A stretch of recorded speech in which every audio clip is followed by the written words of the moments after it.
seem to have the staying power that I wish it did. So I'm really excited to share this story with you, and I think sitting down actually helps me to deliver it in a more authentic way, in a way that we're kind of chit-chatting in a room. So someone once told me that people that we normally call mentally ill were celebrated in different cultures. Ancient Greece, some African tribes, shamanism, they viewed these states as a pathway to enlightenment. When you show symptoms of what modern Western medicine perceived as mental illness, it was a gift. Hallucinations, psychosis, and crying. They were signs that you were a healer, and your community or tribe might gather around you in a circle, and they beat their drums. And then they beat their drums until your heart beat once again with your tribe and with the earth, and you would know that you and your gifts were safe within your community. I've just always been told that I'm sick, that I needed to be healed, and I've taken to heart that I've been wrong, damaged, and broken my entire life, and I was born this way. I noticed I wasn't normal very early. At about age 5 or 6, I realized that no one else felt the way I did. Kids were so carefree and happy. And I felt weighed down by everything, like sadness was all around me, crushing me, depressing me. I only absorbed all things sad. War, human conflict, starving children, and I still kind of have this thing with Sally Struthers' voice telling me to send money to the starving children and help them out. But I'm moving past it. But I didn't want to be different. I knew I was, but there was no celebration for the way I was. It was frowned upon to be who I was naturally, and I was naturally very sensitive. Stop your crying or I'll give you something to cry about. There's nothing to cry about. You have everything that you need. I learned to hide in closets when I got emotional. And I was found once by my school principal and sent to a psychiatrist who told my parents that I needed to be toughened up and to send me to school even if I had a temperature of 105. I was an extremely observant people watcher and learned quickly how to act appropriately in every situation. So I wasn't genuine, but I knew how to behave. At 6 years old, I became fixated on making sure others were happy because I knew what it felt like not to be. I had access to the feelings of sadness and despair my whole life, my whole beautiful, loving, family-oriented, safe life. And I wondered if I would be happy, and wondered if I could be a good parent. I kind of flew over the radar. I was a teacher's pet, I was friends with everyone, I was an award winner. I just didn't want people to notice that there might be something wrong. And I wore this mask well into my early 20s. I keep hearing that happiness is a choice, but it isn't. I guarantee you that it's not a choice. The easiest way I can explain how I've always felt is if we look at emotions as what they truly are. They're chemicals and electrical impulses. And we learn how to feel when we're babies with feedback from our parents and our environment. When our parents smiled at us and laughed, we felt a surge of dopamine, and we learned to call this feeling happiness. I think people with mental illness that isn't caused by a situation simply have a broken brain that either doesn't make these good chemicals or it doesn't recognize them. In my teens, I started slipping. I'd get angry easier. I had to work hard to cover the sadness. I was friends with everyone but felt so alone. Boys didn't like me. I was told that if I wanted boys to like me, I had to act less smart. Again, the way I was wasn't good enough, and I needed to change to make other people feel more comfortable. Everyone expected me to do big things, but inside I was wondering how the heck I would get through the next day. School was easy. Doing a project was easy. Getting straight A's? Easy. Not wanting to die was what was hard. Whatever I tried, I was good at. I just couldn't figure out how to be good at being happy, how to be good at living.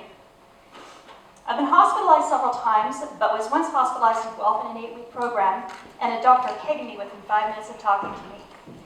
He said, "You're a people pleaser, a good girl." And I said, "Yes."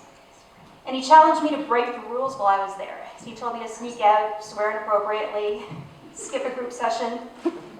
Swearing doesn't come naturally to me.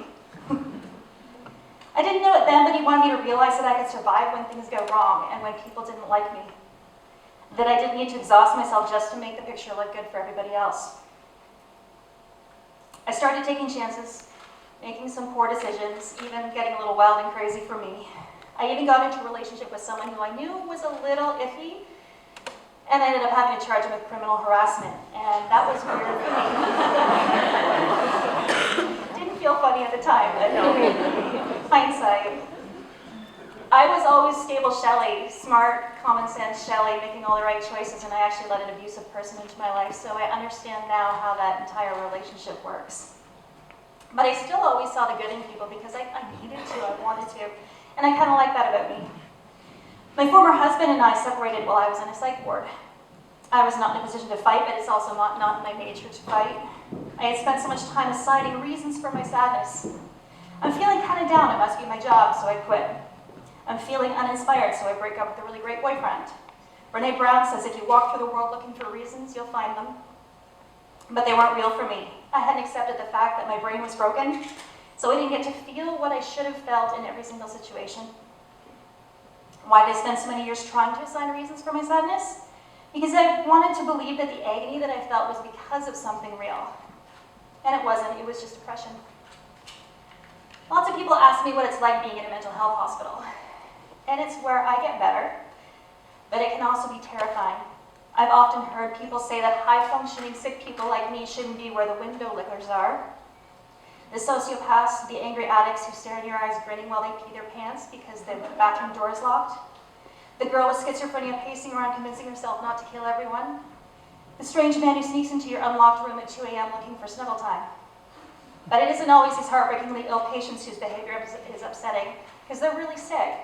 And I've seen with my own eyes the transformation that they take when they actually get the treatment that they need. And it's miraculous, and some of these people actually become my friends. Sometimes it's the doctors who are scary.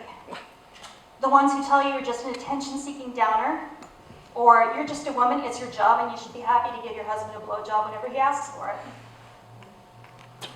I've had people threaten to stop being my friend if I accepted electroshock therapy as treatment. I've had others voice their shock over the fact that I'm smart and not like a zombie post-ECT.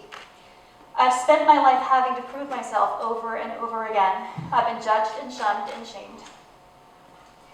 And death has been an option for me for a long time. I'll be driving and have to resist the urge to smash my car into the bridge. I wish for death to find me so I wouldn't have to decide to die. I'd even wish for something catastrophic to happen so I could be ill and broken and tired and find healing, guilt-free and with all the support I could ask for. I wouldn't have to hurt my loved ones. I was looking for relief from this agony that I felt, and death was relief from not feeling and from the emptiness. From looking at my life, looking at Derek and my son, and not feeling what I know I should feel when I look at them. I didn't want my life to end, but I wanted my life as it was to end. A sidebar about Derek, we actually met while I was receiving ECT, and he stayed, which I think is a pretty good guy. I've been through so many medication trials, suffered some serious side effects, received more than 50 rounds of electroshock therapy, and went through 6 weeks of daily rTMS treatment 7 times in the last 4 years. I've done a lot to my brain, and I've lost the memories of my son growing up. And my memory is spotty at the best. My family's really good though. They take lots of pictures whenever we go places, just in case that's the day I'm not going to remember. I've even had an ileostomy bag and had my colon removed. Gut-brain relationship, I don't know, but there's something to be said for it. Would I do all of it again? Yes. Because it means I'm still here to try and make more memories. I'll do what I have to do to keep my brain going. This is a life sentence for me though, and it's fairly predictable now. The remission time in between ECT is about 2 years, and the remission time in between rTMS is about 7 to 8 months. So when I start feeling bad, if I don't notice, my family will notice, and they'll tell me, and I'll call my doctor, and we'll set up treatments again, and I'll start treatments again, and reset my brain.